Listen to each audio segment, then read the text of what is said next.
Ils ont décidé d'innover en proposant une escapade hors de la zone de confort de leurs clients. Mon Dieu.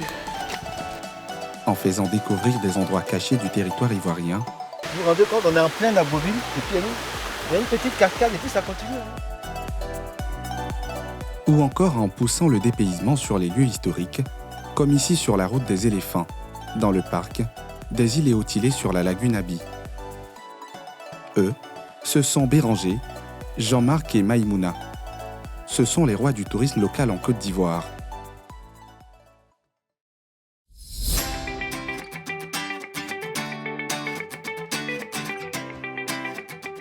Cette nuit, sur ce parking à Abidjan, c'est le début d'une aventure pour Ghislain et ses compagnons. Il aura monté, on va décharger les matelas là. Des matelas, de l'eau et à manger pour une escapade touristique dans l'ouest du pays. Oh, ça fait 2 ans, ça fait 2 ans depuis l'avènement du Covid. Voilà, il s'est trouvé que beaucoup d'Ivoiriens ne pouvaient pas sortir du pays sans s'être vaccinés. Donc voilà, on a trouvé une passion de découvrir notre pays. Et en même temps de faire découvrir aussi notre pays à d'autres passionnés. Voilà, donc, ça fait 2 ans dans l'activité. Pour ce voyage, 62 personnes sont sur le départ. Parmi elles, des habitués comme Yasmine.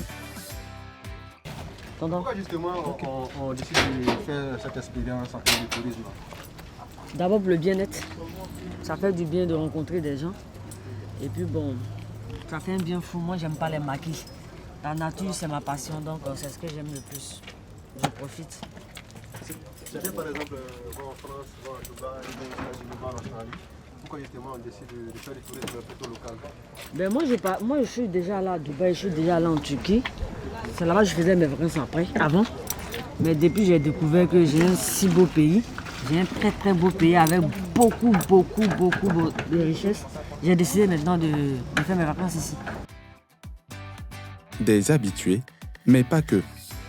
Ma est rentrée au pays après 14 ans au Sénégal et elle veut rattraper le temps perdu en allant à la conquête de la Côte d'Ivoire.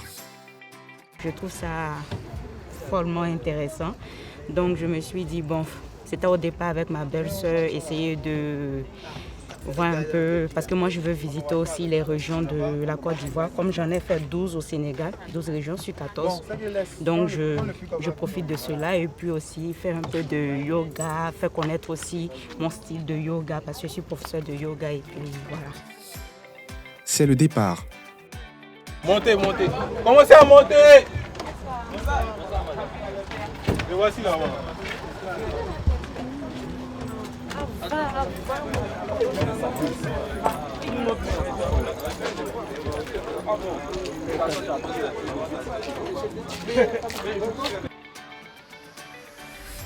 Dans le car, les têtes sont tournées vers la région de Mans, à l'ouest du pays.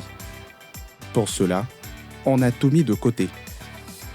Ce voyage-là a été prévu depuis 2 mois, je pense. Donc j'ai mis tous les moyens de mon côté pour pouvoir profiter au maximum de ce voyage. Voilà. Justement, ce plaisir que vous nous offrez aujourd'hui, en termes de tourisme local, là, il vous a coûté combien? Au maximum 100 000. Maximum 100 000. Pour la participation, 80 000. Et puis voilà, mes petits achats personnels, boissons, tout. Voilà. Donc en clair, le tourisme local, c'est un coût quand même malgré tout. Ouais, bien sûr. Mais je pense que quand on veut se faire plaisir, il faut mettre tout à l'œuvre pour le faire. Il est 23h quand le car sort d'Abidjan.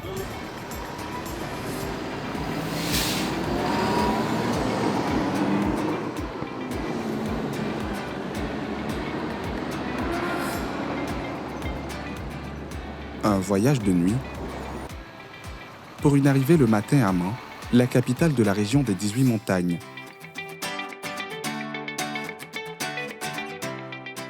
Le programme de la journée débute pour nos aventuriers par une ascension qui va les conduire aux cascades naturelles de Glongouin. Mais avant, il y a un préalable. On a besoin de l'équerre. Attention! On a juste besoin de ça. On fait une bonne ascension. Voilà. Les léquets aux pieds le groupe de touristes entame l'ascension sous le regard de la célèbre montagne, appelée Dandement.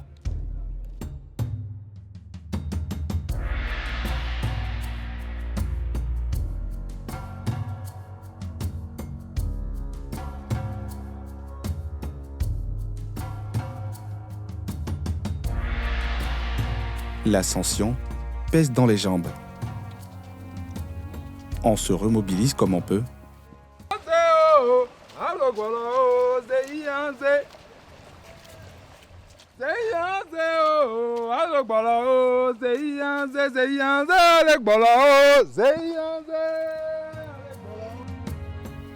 Après 40 minutes de marche, les randonneurs touchent au but.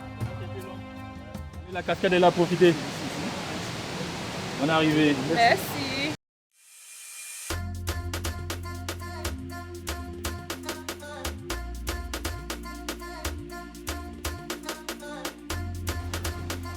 Devant nous, on découvre ces cascades au charme insoupçonné, surtout quand on gagne en altitude.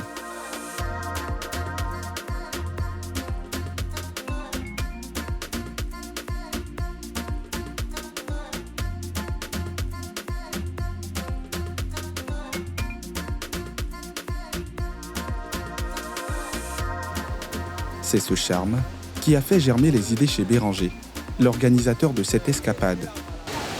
Il fallait réinventer le tourisme. Donc c'est un nouveau concept. C'est un nouveau concept qui a été mis en place. Au début, je ne croyais pas vraiment qu'il fallait marcher puisque c'était un peu difficile de dormir dans la forêt, aller loin. Mais vous voyez vous-même, ça marche. Donc on a réinventé le tourisme, notre façon de faire. Au creux des vagues ou sur les rochers, on savoure. J'ai fait un long trajet pour profiter de cette belle vue et de ce beau paysage. J'adore. C'est magnifique. Pardon? Beaucoup. Rien ne vaut ça en fait. Rien ne vaut ça.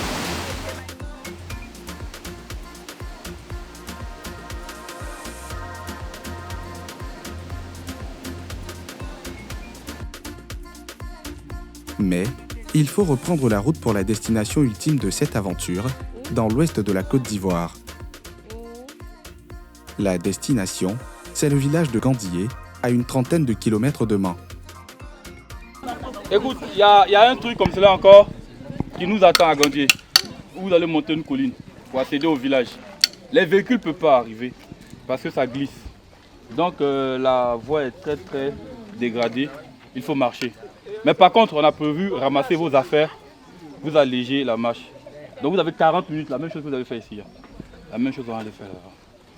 Bonne arrivée à Mans, bon séjour à vous.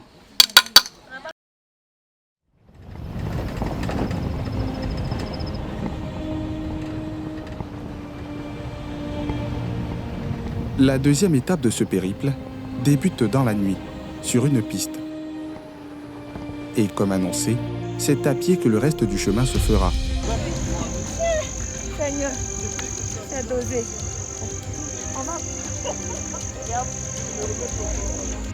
Dans l'obscurité, avec pour seul repère la lumière des torches.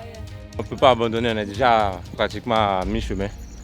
Donc bon, on va essayer jusqu'à la fin. Ça fait pratiquement 24 heures que vous êtes sur la route. Oui. Est-ce que la fatigue commence à remonter? Oui, beaucoup de fatigue. Mais bon, on espère qu'on va bien terminer l'aventure et puis se laisser sur une bonne note. Est-ce que c'est pour ça aussi qu'on a décidé de faire cette aventure-là, ce genre de choses? Quelque part, il y a l'inattendu. Voilà, cette expérience-là qu'on cherche, cette adrénaline. Donc on est un peu servi quand même. Jusqu'à ce qu'on aperçoive les premières lumières du village de Gandillé, au bout de 4 km de marche, où nous retrouvons Béranger. Bonne arrivée. Merci. Écoute, tu es installé à côté de Karamoko. Vas-y, en fait, je vais aider là-dedans, en fait. Oui, viens. Moi, je suis installé aussi, s'il te plaît. Je t'ai dit tout à l'heure. Viens. Je t'ai dit tout à l'heure. Personne ne s'installe, c'est moi qui installe les gens.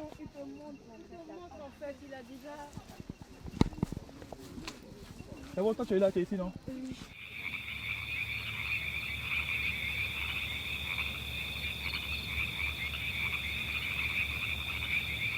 Stéphanie est l'une des premières à s'installer sur le camp. Je pense que les bonnes choses se méritent et on a marché, Moi j'ai fait une crise de panique par exemple, j'ai dû m'arrêter plusieurs fois et arriver là, je pense que c'est la récompense au bout de l'effort. Ouais, ça valait le coup. Bon, on verra demain matin, là il fait noir, on ne peut pas encore se prononcer, mais déjà on sent que l'air est plus pur qu'Abidjan. L'installation des touristes se fera jusqu'au bout de la nuit.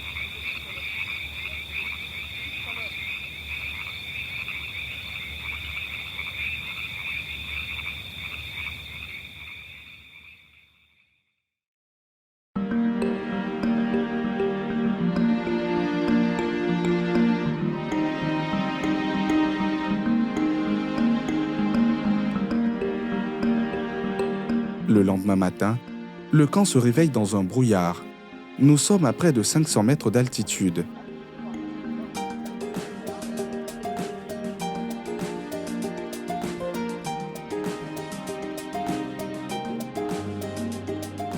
Le réveil au pied de la montagne sera aussi musculaire avec du yoga et du fitness.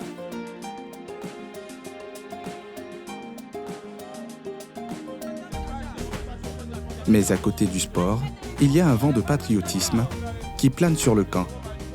Nous sommes le 7 août, jour de la fête nationale de la Côte d'Ivoire.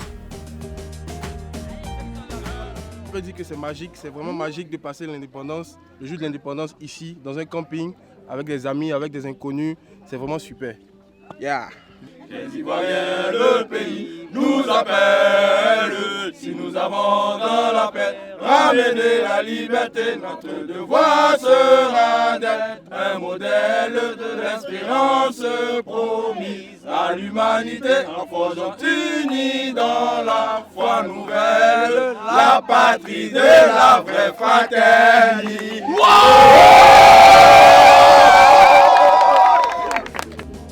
Sentez aussi que la plante des pieds se relâche en étant Et dans le cette temps position. est donné pour la séance sportive. Expirez, relâchez les mains. Très bien. Ça va tout le monde? Est-ce qu'on a un ressenti?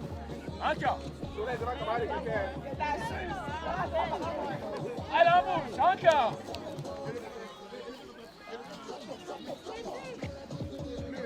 Hey! Hey! Merci! Hey! Hey! Hey! Hey! Hey! Hey!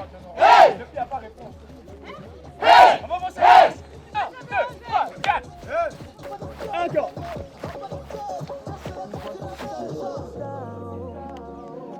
Ok, on s'applaudit.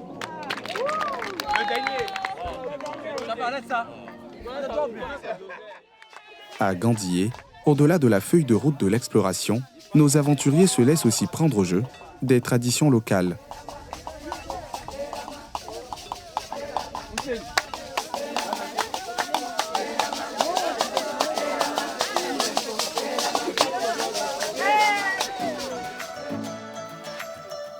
Mais le moment le plus attendu, c'est la chasse au trésor. Merci. Depuis vous tenez. On vous a beaucoup épuisé, mais vous êtes là. Il y a cru que même personne ne va se lever, mais vous êtes là. Vous voulez le jet. Vous voulez le jet. Écoutez, soyez la bienvenue. Il y a 3 équipes. Équipe orange.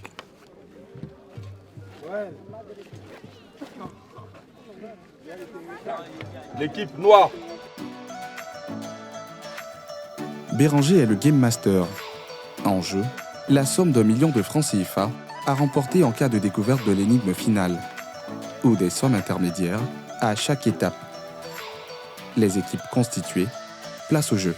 Avec tout cet investissement qu'on a fait là, l'inscription, l'achat, Il n'y a pas de cahier. l'achat des boissons, l'achat des amuse-bouches, c'est tout à fait normal. On essaie de rentabiliser ça de notre façon et puis voilà.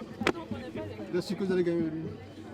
En tout cas, on va gagner les 3 quarts du sou. Il y a des Les 3 quarts du sou, donc disons 750 000 comme ça. On a la meilleure équipe. On a le plus expérimenté de tous les campings avec nous. Il y a notre chef, le chef Ibe. On a le blanc qui est là. un détecteur, un mathématicien. On a Stéphanie qui est là pour nous résoudre tous les régimes. Hey, donc on a vraiment très bien occupé. C'est bon. Première direction, le chef du village. Première direction, le chef du village. 2. Première direction, le chef du village. 3. Départ. La chasse au trésor conduit les aventuriers à travers le village à la recherche de solutions à plusieurs énigmes ou problèmes. On vous a donné des cahiers, non? Oui. Avec des petits sacs. Oui. Voilà. On dit votre groupe. La question est la suivante. Votre groupe fait partie du Parlement des jeunes ivoiriens.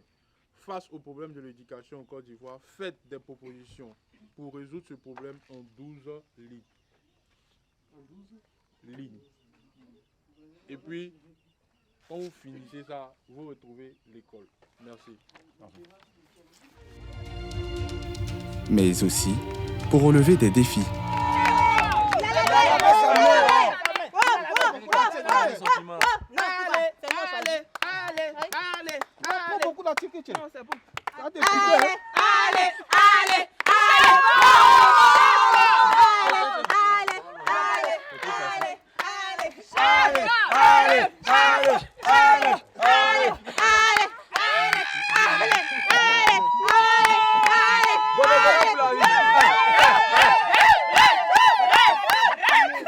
Alors que la nuit tombe sur le village, les chasseurs continuent leur quête. Au finish, les oranges s'imposent après avoir répondu à toutes les énigmes, dont la dernière était de trouver le chemin des cascades naturelles du village.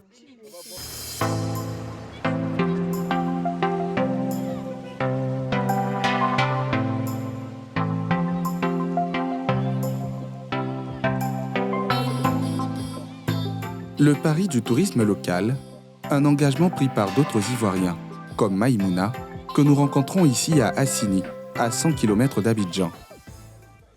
Vous montez là, Dama. Nous, on monte là.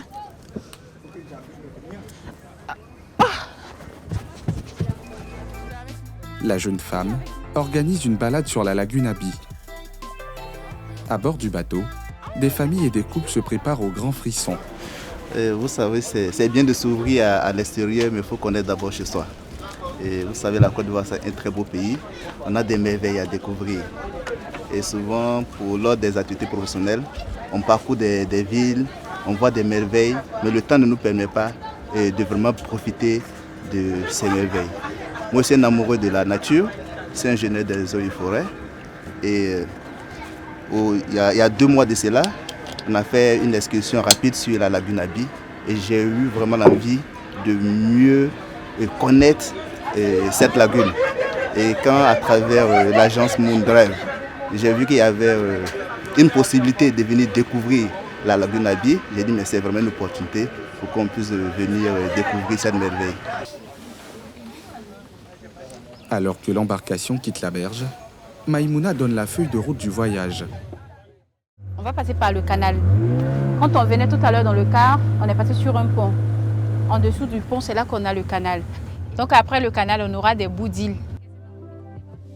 Quelques minutes plus tard, nous arrivons au premier point clé de la balade. Qui reconnaît le pont? Tout le monde? Tout le monde en principe devrait reconnaître ce pont. Voilà, nous sommes passés sur ce pont tout à l'heure après le kilomètre 18. Et en dessous du pont, vous avez là le canal d'Assini. Le canal, c'est quoi? Tout simplement au temps des colons. C'est par là en fait qu'ils transitaient. Un pan de l'histoire de la Côte d'Ivoire que Maïmouna tient à partager avec ses compatriotes. Je ne vous dis pas de ne pas sortir, sortez, mais mettez dans votre planning que vous devez visiter la Côte d'Ivoire, vous devez découvrir votre pays. La cité balnéaire d'Assini, un plaisir que découvre pour la première fois Aminta. Je suis très émerveillée, j'ignorais que mon pays avait ce genre de site-là. Donc, afin de réduire un peu le stress qu'on vit au quotidien, j'ai décidé aujourd'hui de faire une parade avec Moondrive, histoire de découvrir un peu mon pays. J'apprécie énormément.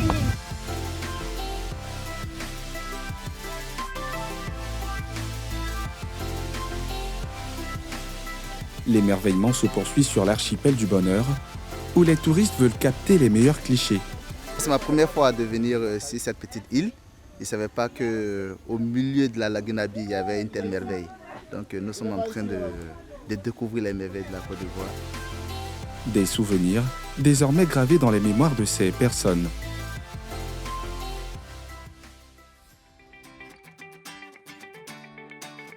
En matière de tourisme local, Jean-Marc, propriétaire des célèbres domaines Bini, apparaît désormais comme un pionnier. Non, Ahmed, c'est exactement ça. Il faut qu'il penche un peu comme ça. Voilà, là c'est vraiment un véritable aqua, mais je ne sais pas comment tu vas faire là. Mais il faut que ce soit... Il ne faut pas que la calebasse se renverse, sinon le bangui va verser. Mais c'est bon. Oui, c'est bon. Le positionnement est bon. Après Bini Forêt, Bini Lagune, Daïa Fleur, Bini Hippo et Bini Azani, Jean-Marc Bini ouvre ici aujourd'hui dans la forêt classée de Bamo, près d'Agboville, un nouveau site écotouristique. C'est une matérialisation d'une passion, de la passion à la mission. J'aime pas en parler parce que ça me donne beaucoup d'émotions. Je ne m'attendais pas à ce que 6 ans avant, en ayant quitté le Canada pour venir vivre en ermite, on soit aujourd'hui en avant-scène avec les médias, avec les professionnels de la conservation de la nature qui décident aujourd'hui de nous confier, de faire un partenariat sur l'aspect écotouristique. Et vu que nous, notre concept, c'est basé sur les us et coutumes, donc automatiquement, nous travaillons avec les villageois et nous valorisons leur culture. L'une des attractions du nouveau domaine Bini, c'est cette paillote géante. Là, nous sommes dans la Patam, sous la Patam, on va dire, oui, c'est tout en un. Hein, en cas de pluie, c'est ici qu'on vient. Et en même temps, on peut faire des séminaires, on peut pique-niquer, manger ici, ou bien carrément mariage, baptême. En fait, c'est le gros tapatam, là, vous voyez là. Il fait 30 mètres de long. On a voulu faire quelque chose une bonne fois pour toutes. Et c'est encore la réalisation des villages. C'est 4... Soit lever ça déjà. Là, on a fini. Là, il faut que maintenant tout soit net. Ces papos ont été réalisés par 4 gros villages. C'est ça, ça fait ressortir des savoir-faire qui étaient en train de se perdre. Parce qu'un appartement villageois, c'est à peu près 200 papos. Mais là, nous sommes à combien? 6000 papos. 6000 papos. Mais quand j'ai dit, vous êtes prêts? Ils disent, oui. Je dis, moi, j'ai besoin de 2000. Ils m'ont regardé comme si j'étais un fou. Vers la fin, ils m'ont dit, monsieur, 2000, ça ne suffit pas là. Donc, ils sont montés jusqu'à 6000 papos avec 30 mètres de long. Dans les pas de Jean-Marc, nous découvrons aussi ce hamac.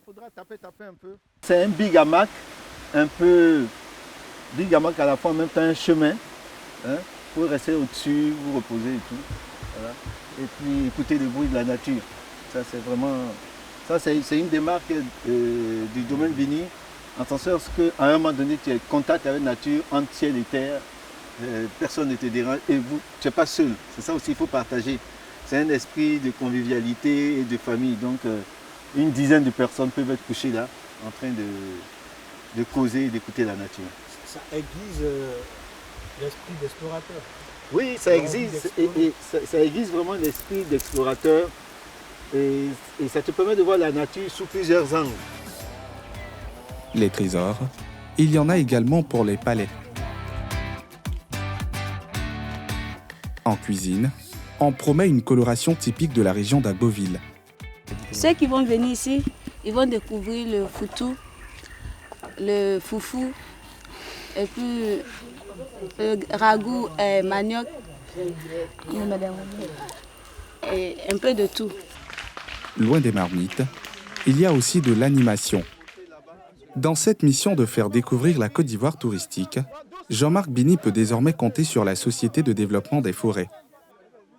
Engagement symbolisé par la signature d'une convention entre les domaines Bini et la SODEFOR pour la cession et l'exploitation des 5 forêts classées dont celle de Bamo. Alors donc, ils ont fini de parapher les documents, ils vont échanger les documents. En tout cas, toutes mes félicitations. Merci beaucoup. Pour le colonel-major Mamadou Sangaré, directeur général de la SODEFOR, il s'agit d'une démarche qui entre dans le cadre des attributions relatives à l'aménagement des forêts naturelles. Ce qui est bien connu des forêts, c'est leurs réserves foncières pour faire de l'agriculture ou alors des réserves pour couper du bois pour approvisionner les usines. Mais les autres objectifs comme la valorisation touristique n'est pas connu en Côte d'Ivoire. Nous avons eu plusieurs tentatives, à partir d'abord des forêts côtières, les Monugaga et autres. Nous avons fait beaucoup de sorties à l'époque. On a rédigé des bons plans d'aménagement. Mais à défaut de trouver des promoteurs pour nous accompagner, parce que notre rôle, c'est de préparer des plans d'aménagement et de chercher des gens que ça intéresse pour pouvoir les mettre en œuvre.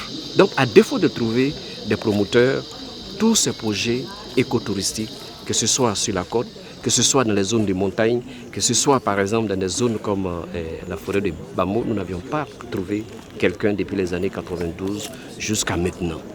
Et ce sont ces dernières années que l'opérateur nous a approchés pour nous dire, mais écoutez, vous avez des sites que nous pouvons vous aider à mettre en valeur.